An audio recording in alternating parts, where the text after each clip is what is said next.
रंगों का त्यौहार होली चारों तरफ धूमधाम से मनाया जाता है। मुख्तलिफ मकामात पर होली मिलन की तकरीबात का एहतमाम किया जा रहा है। इस मौके पर इस चंपारण लियो क्लब ने बड़ी धूमधाम से एनजीओ के बच्चों के साथ होली मिलन तकरीब का एहतमाम किया है।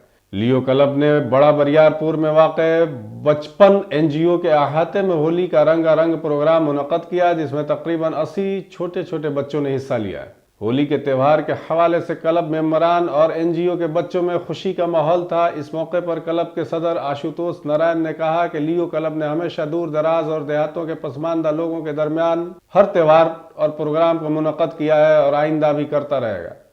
इस चंपारण लियो क्लब द्वारा 55 एनजीओ में 100 बच्चों के साथ होली मिलन समारोह मनाया गया, जिसमें हम लोग बच्चे को रंग अबीर, उनके पुआ पूरी सब्जी सारा चीज़ का व्यवस्था करके सारे बच्चों के साथ होली का एक ऐसा पर्व मनाया गया जिसमें सारे बच्चों का जो खुशी होता है, होली जो होता है वो बच्चों लोग का ही है। तो हम लोग सब कोई मिलकर एक साथ